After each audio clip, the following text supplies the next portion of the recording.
परमेश्वर के नाम की महिमा हो। परमेश्वर के दास लोगों के बीच में वचन बांटने के लिए परमेश्वर ने जो अवसर के लिए हम धन्यवाद देता है। परमेश्वर हम सबको आशीष दे। आज का मनन के लिए चुना हुआ भाग है लूका सुसमाचार 21वां अध्याय 34 से लेकर 36 तक। लूका सुसमाचार 21वां अध्याय 34 से लेकर 36 तक। उसका 36वां पद में ऐसा लिखा है, इसलिए जागते रहो और हर समय प्रार्थना करते रहो कि तुम इन सब आने वाली घटनाओं से बचने और मनुष्य के पुत्र के सामने खड़े होने के योग्य बने। प्रार्थना करें। हमारे सर्वशक्तिमान जीव अनुग्रहकारी प्रभु परमेश्वर, हम धन्यवाद देते प्रभु, धन्यवाद देते। आप कितना बड़ा महान है प्रभु जी। हमारा जीवन को अभी तक आपने चलाया, इसलिए आपको धन्यवाद देते हैं प्रभु जी। प्रभु जी थोड़ी देर आपका वचन प्रभु जी सुनने जा रहे हैं प्रभु जी, सुनाने के लिए जा रहे हैं प्रभु जी। आपका पवित्र आत्मा शक्ति से भरपूर कीजिए प्रभु जी। जिस पवित्र आत्मा शक्ति से वचन लिखा है, उस पवित्र आत्मा का शक्ति से वचन बांटने के लिए मदद प्रदान कीजिए। आपका पवित्र आत्मा का शक्ति से भरपूर कीजिए प्रभु जी। आपका मदद प्रदान कीजिए। आपका नाम की महिमा हो प्रभु जी। हमारा प्रार्थना सुना इसलिए धन्यवाद देता है। हमारे प्रार्थना मुक्तिदाता यीशु मसीह के नाम से सुनोरन कीजिए, आमीन।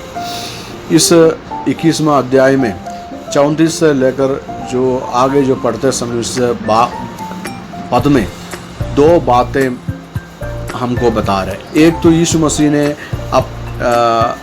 जो आखिरी प्रबोधन, यीशु मसीह ने जो आखिरी बातें हमको बताने चाहता है। दूसरा है यीशु मसीह का जो सेवा काल में जो यीशु मसीह का जो सेवकाई है, उसका एक कंक्लूशन के रूप में भी इस अध्याय में बताने चाहता है।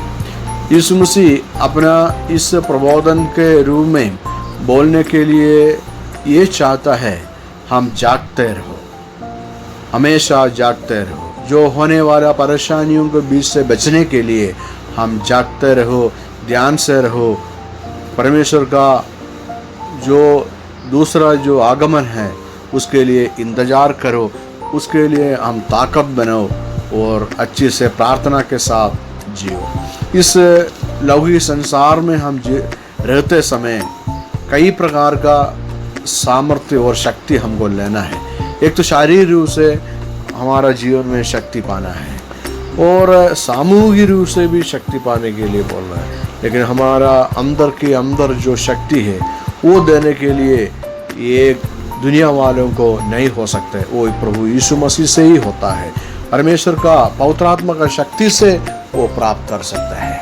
हमारा जीवन में इस समय कई परेशानियां हमारा जीवन में आता है, कई झुकावट आता है, रोग आता है, दबाव आता है, कष्ट आता है।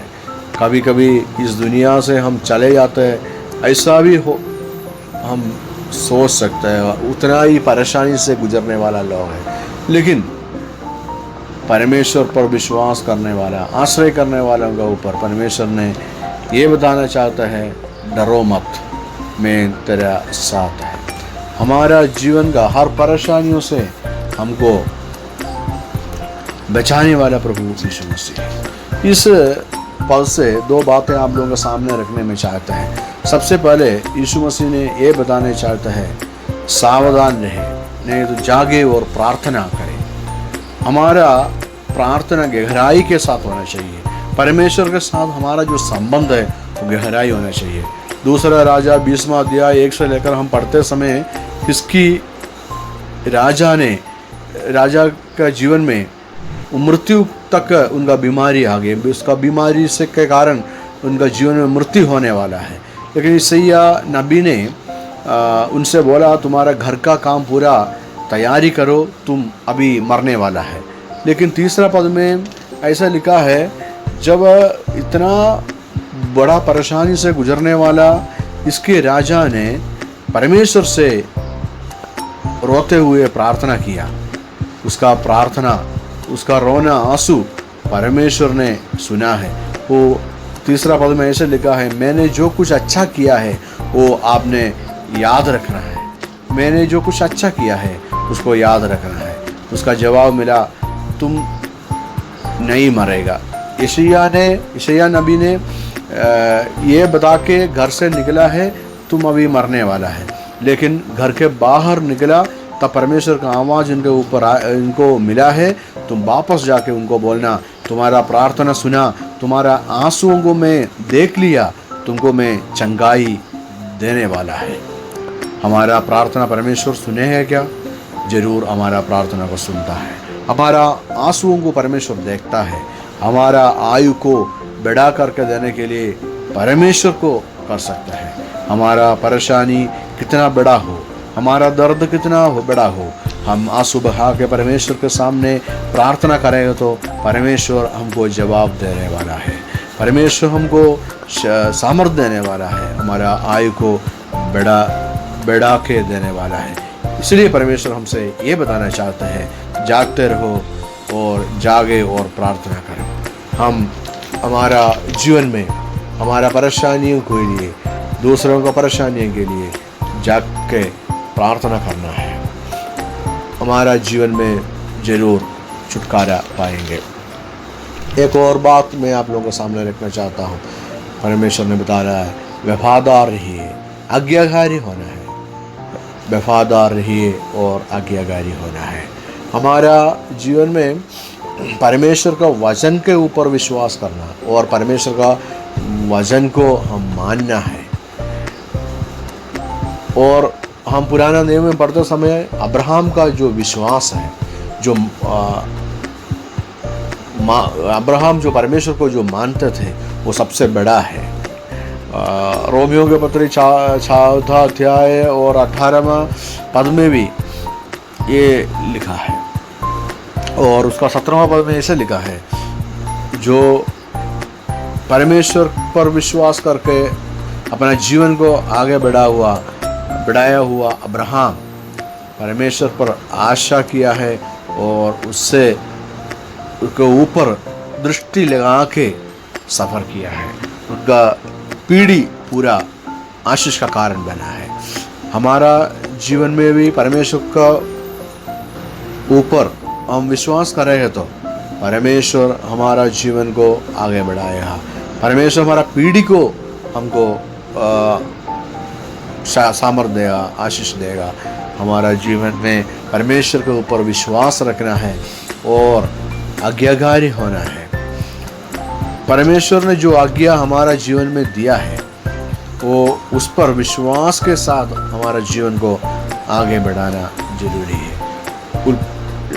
उत्पत्ति 22वां अध्याय में परमेश्वर अब्राहम से ये बताना चाहता है, तुम जो प्यार करने वाला तुम्हारा एकलौता बेटा को तुम मेरे लिए बलिदान करना है। एक बड़ा मानसिक संघर्ष के साथ चलने वाला अब्राहम है, लेकिन वो अब्राहम अपना बेटे को बलिदान करने के लिए पहाड़ के ऊपर चढ़ा है, लेकिन परमेश्वर के साथ ईमानदार और आज्ञाकारी था। अपना एकलौते बेटे को बलिदान करने के लिए उनका जीवन में दुख था, लेकिन परमेश्वर पर विश्वास करके भरोसा रखे उस परमेश्वर का आज्ञा को माना है। अब्राहम विश्वास किया है। बीते हुए समय पर हमारा जीवन को अब परमेश्वर ने कई प्रकार का समस्या से आगे बढ़ाया है। उस परमेश्वर पर विश्वास रखना, विश्वास में थकावट नहीं होना चाहिए और सामर्थ्य के साथ आगे बढ़ना है। मैं 2 बातें आप लोगों के सामने रखना चाहते हैं। एक तो जाग के प्रार्थना करना है, दूसरा बात है विश्वास के साथ हम आगे बढ़ना है, वफादार रहना है, आज्ञाकारी होना जरूरी है। हमारा इस दुनिया का हर परेशानी मुसीबत से बचने के लिए परमेश्वर के साथ प्रार्थना के साथ हमारा जीवन को आगे बढ़ाना, तो परमेश्वर हमारा जीवन में आशीष देगा। अब्राहम को परमेश्वर ने जितना आशीष दिया, उस आशीष हमारा जीवन में भी देगा। विश्वास के साथ हम प्रार्थना करें। इस वचन के अनुसार आगे बढ़ने के लिए परमेश्वर हम सबको आशीष दे। जय मसीह की।